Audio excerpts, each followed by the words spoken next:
Hello everyone. We're going to talk about the week 5 question 3.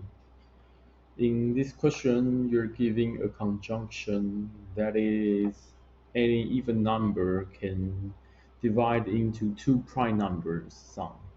So your job is to count how many pair of an even number can be divided into.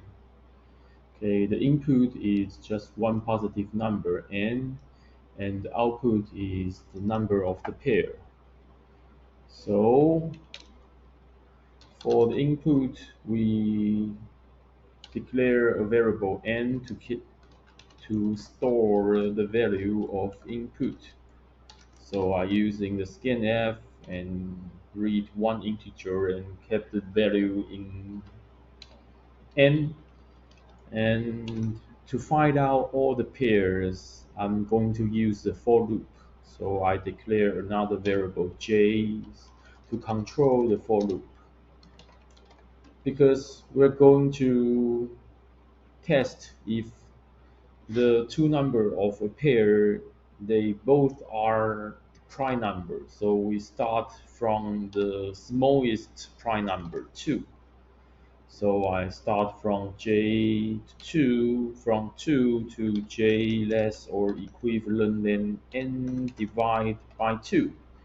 Because because a pair like 3 7 and 7 3, we should just count once, not twice. And increase the j every time.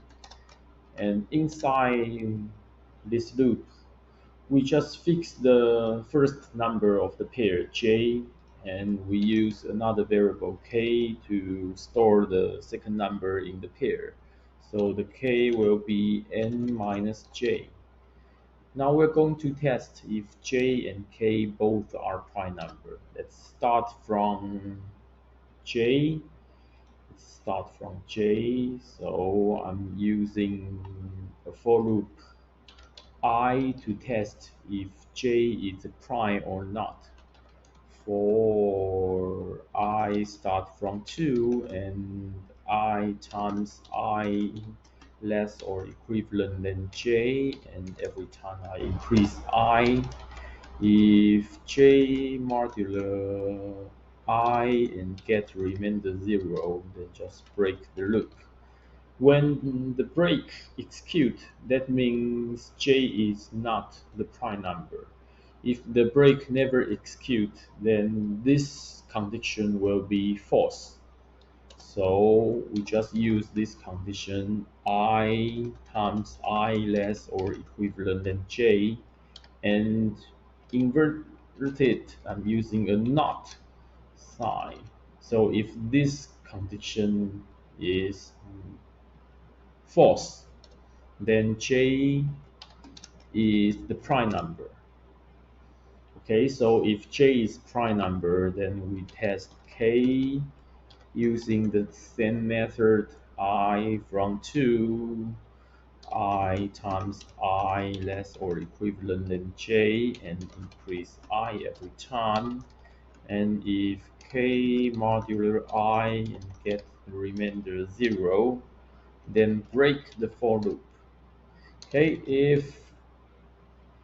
if I times I less or equivalent to j, when this condition is false, that means the k is also a prime number. So we can count one pair here. So I'm declare another variable sum and initialize it to 0 and increase the sum here, and outside the for loop just print out the answer